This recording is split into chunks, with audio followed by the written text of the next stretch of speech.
Hello, good morning everyone. जैसा कि हम लोगों ने पिछले पार्ट में पढ़ा एलपीजी पॉलिसी के लिबरलाइजेशन वाले चैप्टर को, आज हम लोग प्राइवेटाइजेशन और ग्लोबलाइजेशन को कवर करेंगे। प्राइवेटाइजेशन, जैसा कि नाम से ही पता चलता है, प्राइवेट सेक्टर को ज़्यादा इम्पोर्टेंस देना कंपेयर टू गवर्नमेंट सेक्टर।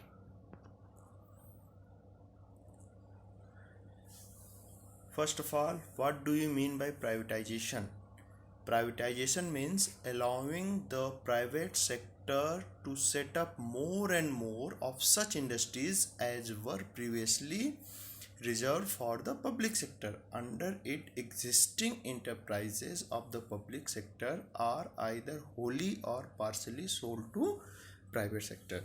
जैसा कि हम लोग पहले भी जानते हैं कि भारतीय अर्थव्यवस्था, Indian economy is a mixed economy, but the role of public sector is most important compare to private sector before economic reform. लेकिन इकोनॉमिक रिफॉर्म में प्राइवेटाइजेशन को शामिल किया गया, इसलिए पब्लिक सेक्टर के रोल को कम किया गया और प्राइवेट सेक्टर के रोल को बढ़ाया गया। इसको हम इस तरह से भी समझ सकते हैं, privatisation is the general process of involving the private sector in the ownership और operation of a state own enterprises. कहने का मतलब कि प्राइवेट सेक्टर को ओनरशिप दे दी जाए या स्टेट ओन इंटरप्राइजेस में प्राइवेट सेक्टर को शामिल कर लिया जाए। This process is known as privatization. Privatization generally implies the role of private sector in the economy of the country. Over the year, Indian government has diluted its stake in several public enterprises including IPCL, BPCL, Maruti Udyog, etc. Therefore, there are some measures taken by government during economic reform period. First of all, contraction of public sector. Next is sale of shares of public enterprises to private sector and disinvestment in existing public sector industries. Here is the 3 points. First is contraction of public sector. It means government sector public sector को private sector में पूरी तरह convert कर देना है और private sector के area को कम कर देना। दूसरा है sale of shares of public enterprises. It means जो पब्लिक गवर्नमेंट कंपनीज हैं जो डिफरेंट एरिया में प्रोडक्शन करती हैं, उन कंपनीज के शेयर को क्या करना, प्राइवेट सेक्टर को या पब्लिक में सेल कर देना, डिसइन्वेस्टमेंट कर देना। Next is disinvestment in existing public sector industry. Here is the new term disinvestment. हम लोग इसको आगे समझेंगे। What do you mean by disinvestment? Disinvestment is the process of privatisation. अब यहाँ पर है पब्लिक सेक्टर इंडस्ट्रीज को डिसइन्वेस्ट करना। डिसइन्वेस्ट का मतलब यहाँ पर है कि पूरी ओनरशिप पब्लिक सेक्टर का ओनरशिप प्राइवेट सेक्टर को दे देना, और इस प्रोसेस को हम डिसइन्वेस्टमेंट कहते हैं। Here is the what do you mean by disinvestment? Privatisation of public sector undertakings by selling of part of the equity of PSUs to public is known as disinvestment. Here is the two things. One is sell the share of PSUs, and next is sell the whole company to private sector. Okay.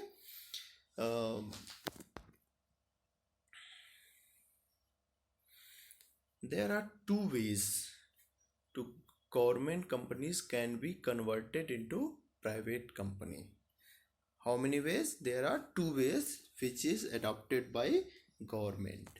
First is by withdrawal of government from ownership and management of public sector companies.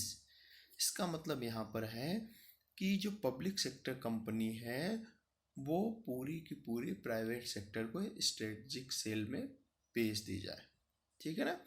इसमें क्या होता है, withdrawal करना, government अपने ownership और management को withdrawal कर लेती है, ख़त्म कर देती है, और कंपनी किसको, ओनरशिप और मैनेजमेंट किसके हाथ में चला जाता है, ये प्राइवेट सेक्टर में। इसमें होता क्या है कि कंपनी में 100% जो शेयर होता है उसमें 51% शेयर जिसके हाथ में चला जाता है वो क्या हो जाता है, वो मैनेजमेंट और ओनरशिप उसके हाथ में आ जाती है। तो गवर्नमेंट अपने ज़्यादातर कंपनीज के 51% शेयर को किसको सेल कर दिए, प्राइवेट सेक्टर को। ये पहला तरीका है। Next is by outright sale of public sector companies. Outright sale means पूरी की पूरी कंपनी को क्या करना, गवर्नमेंट सेक्टर से प्राइवेट सेक्टर में दे देना, ठीक है, समझ में आ रहा है। यानी पहला वाला क्या है, transfer ownership, withdrawal of by withdrawal of government from ownership and management of public sector companies and by outright sale public sector companies, ठीक है। Here is the some difference and some similarities between privatization and denationalization. हम लोगों ने पिछले chapter में पढ़ा nationalisation. Nationalisation में क्या किया गया कि जो प्राइवेट सेक्टर के कंपनीज थी उनको गवर्नमेंट सेक्टर में शामिल कर लिया गया था, लेकिन इकोनॉमिक रिफॉर्म के समय में गवर्नमेंट सेक्टर को प्राइवेट सेक्टर में कन्वर्ट किया जा रहा था। तो प्राइवेटाइजेशन और डीनेशनलाइजेशन में बहुत ज़्यादा अंतर नहीं है, बस इसको समझने की ज़रूरत है। It is the process of enhancing the involvement of private sector in different area of production through disinvestment in public sector undertakings. और यहाँ पर क्या था, it is the process of enhancing the involvement of private sector in different area of production through de-ownership of nationalized undertaking by government. तो इससे समझ गए कि privatization does not necessarily lead to denationalization. Privatisation का मतलब डीनेशनलाइजेशन नहीं हो सकता और हो भी सकता है, लेकिन डीनेशनलाइजेशन कंप्लीटली प्राइवेटाइजेशन को लीड करता है। समझ में आ गया? Okay. The next is globalisation. This is the third key features of economic reform. Do you know globalisation? आप इस चित्र में देख रहे हैं कि पूरी वसुधैव कुटुंबकम, जो कि हमारे पुराने संस्कृत ग्रंथों में ये कहा गया वसुधैव कुटुंबकम, यानी पूरी पृथ्वी हमारा परिवार है। और इसी कंसेप्ट को आज हम ग्लोबलाइजेशन के नाम से जानते हैं। ग्लोबलाइजेशन मीन्स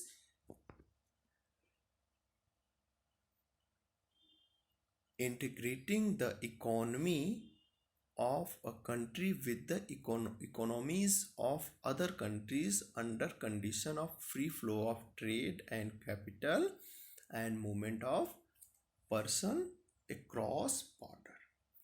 इसका मतलब है ग्लोबलाइजेशन में अपने देश की इकोनॉमी को रेस्ट ऑफ द वर्ल्ड की इकोनॉमी से जोड़ना, और इस जोड़ने के प्रोसेस में जो ट्रेड होता है, कैपिटल और पब्लिक का मूवमेंट होता है, उसको फ्री करना, उस पर कंट्रोल कम करना, that is called globalisation. Globalisation also defined as a process associated with increasing openness, growing economic independence and deepening economic integration in the world economy. वही चीज़ जो मैंने आपको पहले समझाई कि अपनी इकॉनमी को ओपन करना, इकोनॉमिक इंटरडिपेंडेंस को बढ़ाना, एक देश का दूसरे देश के ऊपर डिपेंडेंसी, और इकोनॉमी को इंटीग्रेट करना, एक देश को दूसरे देश की इकोनॉमी से जोड़ना, दैट इज कॉल्ड जैसे हमारे हमारे देश में कोई गुड्स प्रोड्यूस हो रही है तो उसका रॉ मटेरियल हम बाहर से मंगा लेते हैं, ठीक। किसी देश में कोई सामान नहीं प्रोड्यूस हो रहा है तो उसको हम यहाँ से उस देश को सप्लाई कर सकते हैं, ठीक। Intellectual property must adopt to globalisation of technology and market. यहाँ पर इंटेलेक्चुअल प्रॉपर्टी की बात की गई। Intellectual property means this is the property right of technology और प्रोड्यूसिंग एनी गुड्स। अगर कोई गुड्स कोई प्रोड्यूस कर रहा है तो उसको उसका प्रॉपर्टी राइट्स होना चाहिए। प्रॉपर्टी राइट्स में जिसको हम लोग समझते हैं पेटेंट के थ्रू, यानी कोई भी मार्केट में नई प्रोडक्ट आई तो उसका पेटेंट उस पर्सन के पास होगा जिसने इसको इन्वेंट किया, और उसके बदले में उसको क्या मिलेगी, रॉयल्टी। ये ग्लोबलाइजेशन का सबसे इम्पोर्टेंट की फीचर्स होता है।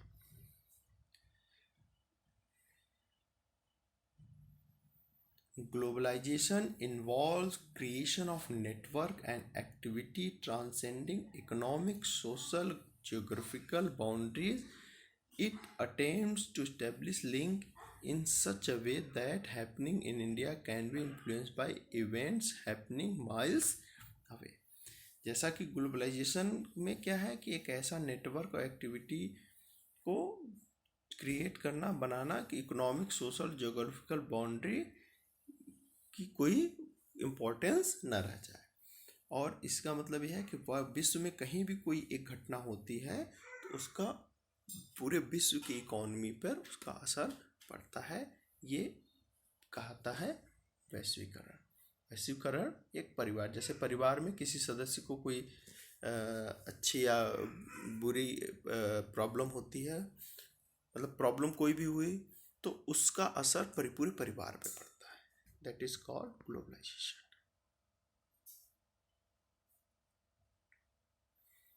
Main components of globalization of Indian economy as are under, यानी हमारे देश के द्वारा इकोनॉमिक रिफॉर्म के दौरान कौन कौन से ऐसे एफर्ट किए गए ताकि हम लोग अपनी इकोनॉमी को ग्लोबल इकोनॉमी से जोड़ सकें।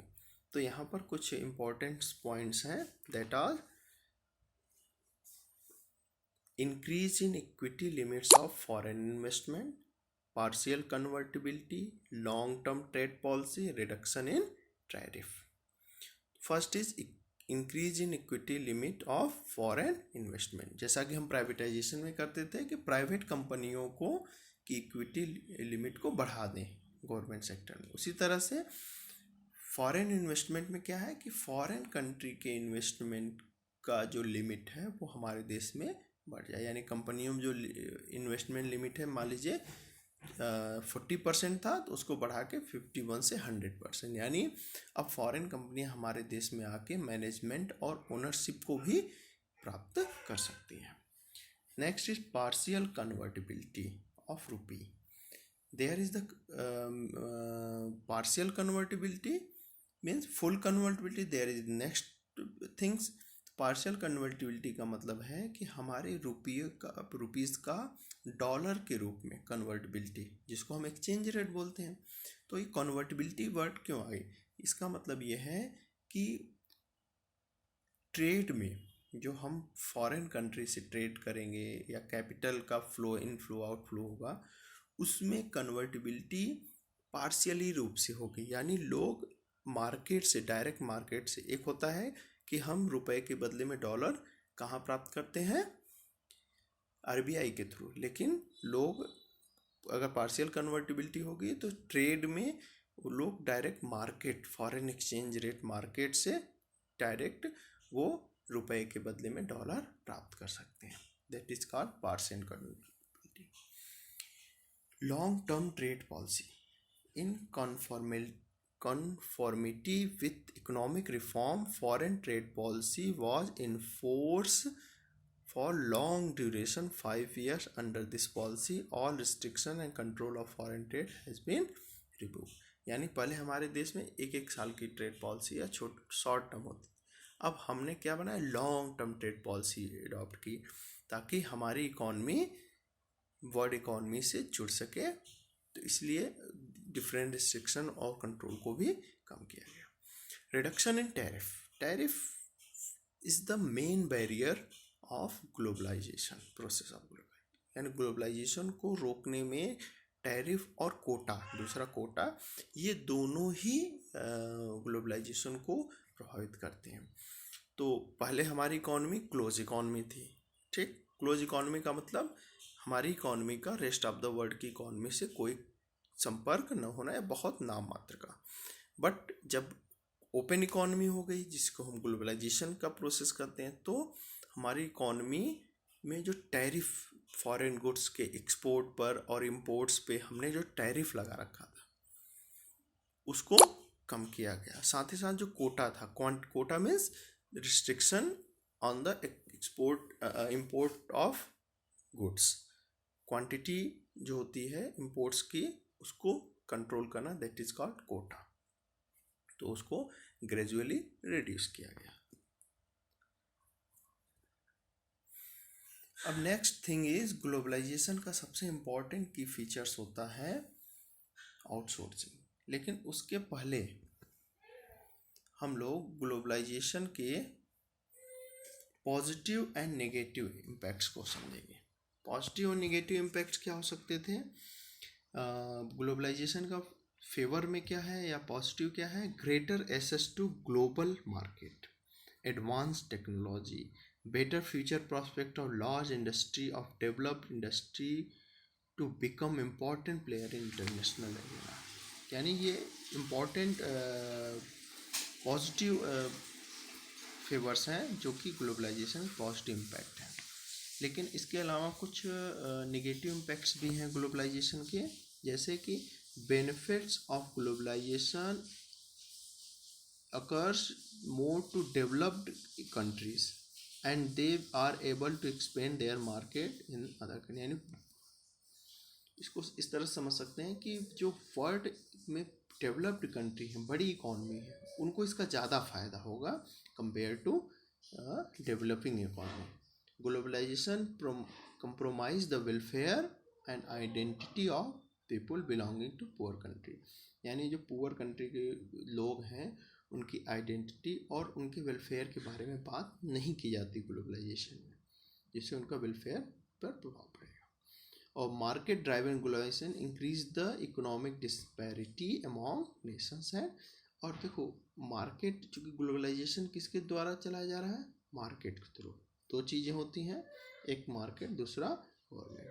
जब मार्केट के थ्रू होगा तो इससे डिस्पैरिटी, असमानता बढ़ती है। ये इसके बारे में नेगेटिव आर्गुमेंट्स दिए जाते हैं। Next thing is outsourcing.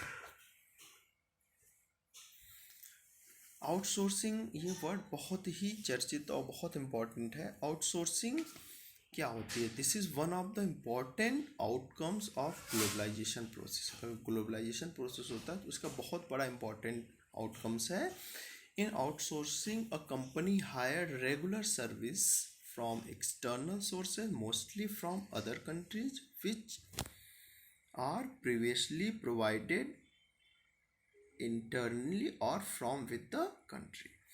अब आउटसोर्सिंग को इस तरह से समझ सकते हैं कि जैसे कोई कंट्री है, उसको अपना कुछ ऐसे सप्लीमेंट्री वर्क्स हैं जिसको वो कंपनी खुद नहीं करना चाहती, तो वो क्या करती है? वो किसी दूसरे कंपनी को हायर कर लेती है और उसको काम देती है और उसके बदले में पेमेंट करती है और उसका काम उसको मिल जाता है।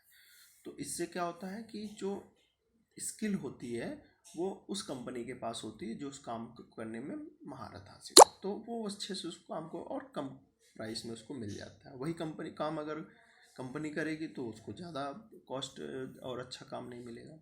तो इसी को बोलते हैं आउटसोर्सिंग। जब ये आउटसोर्सिंग कंट्री के अंदर भी होता है और बाहर भी दूसरे देशों में जाता है, तो ये जब दूसरे देशों में आउटसोर्सिंग का कंसेप्ट आता है तो यही ग्लोबलाइजेशन प्रोसेस का कारण बनता है। Next important topic is WTO in globalisation, world trade organisation, जैसा कि आपको पता भी है, वर्ल्ड ट्रेड ऑर्गेनाइजेशन जिसकी स्थापना 1 जनवरी 1995, 1 जनवरी 1995 में हुई थी।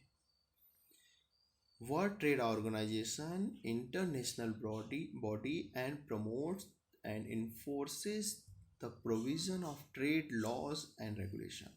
The World Trade Organization has the authority to administer the and police new and existing free trade agreement, to oversee world trade practices and to settle trade dispute among member states. यानी ये इसके important functions हैं। World trade organisation ये एक international body है और ये trade के लॉ और रेगुलेशन को इन्फोर्स कराती है। अगर किसी कोई ट्रेड का लॉ है वो रेगुलेशन है उसको इन्फोर्स कराती है, प्रोविज़न जो वर्ल्ड ट्रेड ऑर्गेनाइजेशन ने किया है। और साथ ही साथ ये पुलिस का भी काम करती है, एडमिनिस्ट्रेट का भी काम करती है, ताकि जो फ्री ट्रेड है उसको बनाया जा सके, फ्री ट्रेड को रखा जा सके। कई देश ऐसे होंगे जो कि कंट्रोल करना चाहेंगे अब टैरिफ और कोटा के थ्रू अपने कंट्री को विदेशी ट्रेड से, ठीक। लेकिन वर्ल्ड ट्रेड WTO का काम है कि फ्री ट्रेड हो, ठीक है। WTO was establish in 1994। यहाँ 1994 का मतलब है कि गैट इसके पहले था और 1994 के जस्ट बाद यानी 1 जनवरी 1995 में WTO की स्थापना हुई। यानी इस्टेब्लिशमेंट डेट अगर पूछा जाए WTO का तो 1 जनवरी 1995। And when the member of GATT general agreement of tariff and trade, ये 1948 में आया था और अस्तित्व में आया था, और गैट के बाद ही WTO बना। यानी गैट खत्म हुआ, WTO अस्तित्व में आया। A treaty and international trade organization signed a new trade pact. The WTO was created to replace GATT. That is,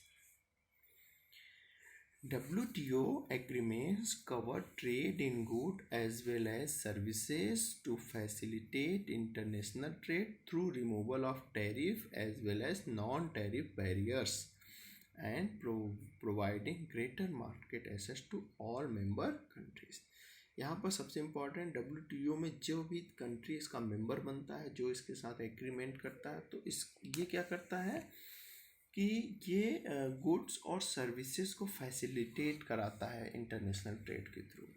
और इसमें वो करता है कि जो मेंबर कंपनी है उनको मार्केट में ज़्यादा से ज़्यादा पहुँच हो, ठीक, वर्ल्ड मार्केट में। और साथ ही साथ वो इसको कराने के लिए जो टैरिफ बैरियर्स हैं और नॉन टैरिफ बैरियर्स मीन्स जिसमें टैक्सेस लगाए जाते हैं किसी भी गुड्स एंड सर्विसेज, और नॉन टैरिफ बैरियर में क्वांटिटेटिव रिस्ट्रिक्शंस में सामान की मात्रा को, क्वांटिटी को कंट्रोल करके। तो इन दोनों को ही वो रिमूव करके लोगों को मार्केट तक पहुंचने में मदद करता है। सबसे important, all the member, how many member of WTO? The present data is 164 member of WTO and India is the primary member of WTO। Primary member का मतलब जब शुरू में WTO है ना तभी से भारत इसका मेंबर है।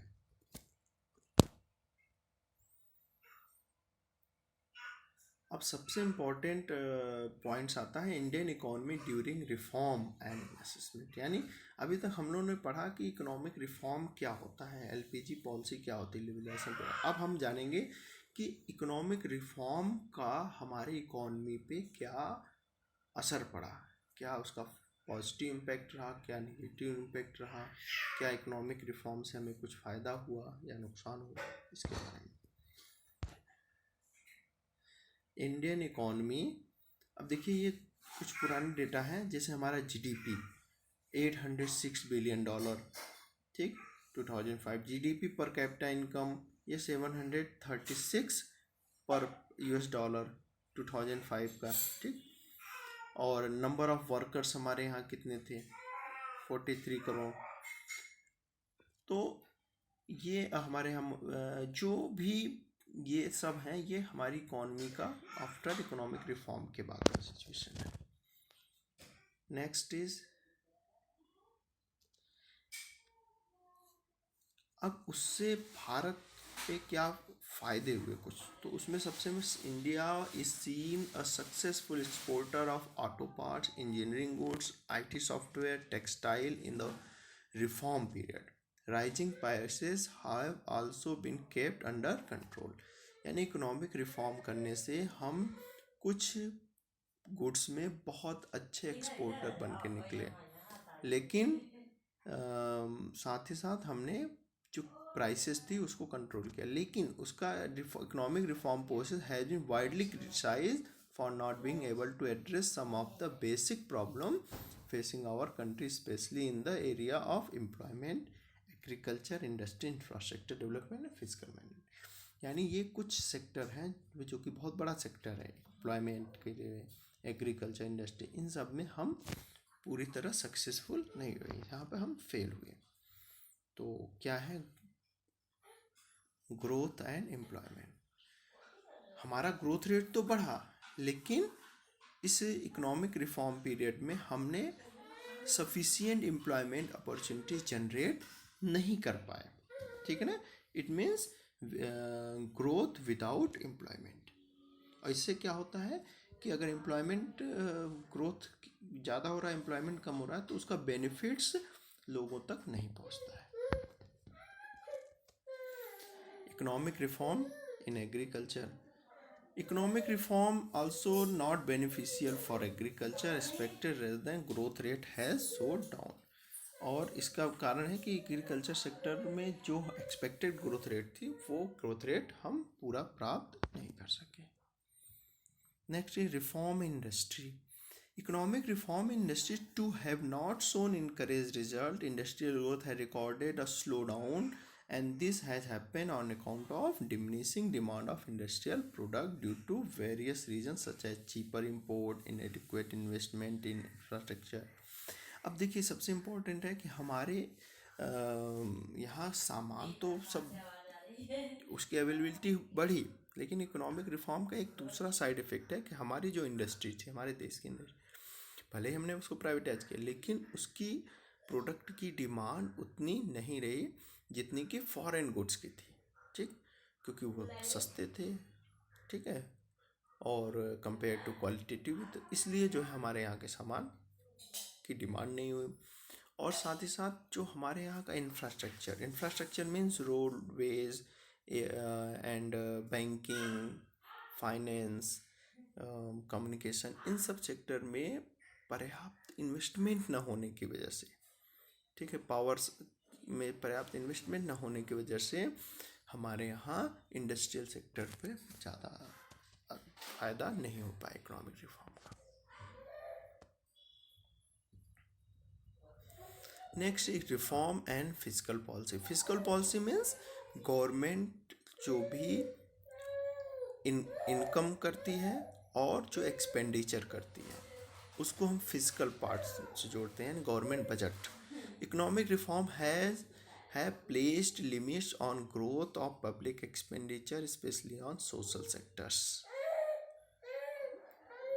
The reform policy involving tariff reduction have curtailed the scope for revenue through custom duties. अब देखिए सबसे इम्पोर्टेंट कि गवर्नमेंट का जो इकोनॉमिक रिफॉर्म हुआ उससे जो गवर्नमेंट का एक्सपेंडिचर का ग्रोथ था वो खासकर social sector means education, health, public facilities जो भी गवर्नमेंट द्वारा दी जाती थी उस सब में कमी आई, क्योंकि गवर्नमेंट का सबसे इम्पोर्टेंट अर्निंग क्या थी, टैरिफ, जो कि वो डिफरेंट ट्रेड पे, इंपोर्ट पे लगाती थी. अब क्या हुआ, रेवेन्यू वहाँ से कम आने लगी, टैक्सेस कम कर दिए गवर्नमेंट ने, तो गवर्नमेंट की रेवेन्यू ऑटोमेटिक कम हो, इससे गवर्नमेंट की इनकम के सोर्सेस कम हो गए. अब सबसे इम्पोर्टेंट कंक्लूजन होता है जिसको हम अच्छी तरह से समझ लें. The process of globalisation through liberalisation and privatisation policies has produce positive as well as negative result both for India and other. जैसे हमने पढ़ा पॉजिटिव इम्पैक्ट भी पढ़ा और निगेटिव इम्पैक्ट.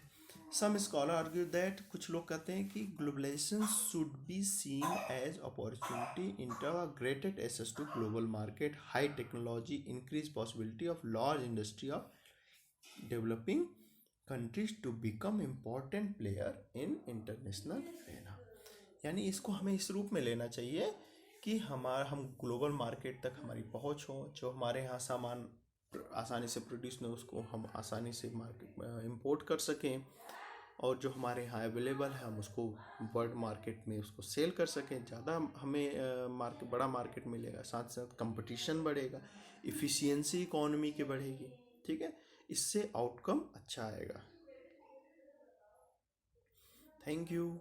तो इस तरह से हमने इस इकोनॉमिक रिफॉर्म वाले चैप्टर में लिबरलाइजेशन, प्राइवेटाइजेशन और ग्लोबलाइजेशन को पढ़ा। साथ ही साथ हमने कुछ टर्म्स जो कि ग्लोबलाइजेशन से जुड़े थे, आउटसोर्सिंग को जाना, और हमने वर्ल्ड ट्रेड ऑर्गेनाइजेशन जो कि इकोनॉमिक रिफॉर्म के बाद एक नई संस्था उभर के सामने आई जो पूरे विश्व के व्यापार को कंट्रोल करती है, WTO के बारे में जाना, और साथ साथ हमने पॉजिटिव और negative impact of economic reform को समझा।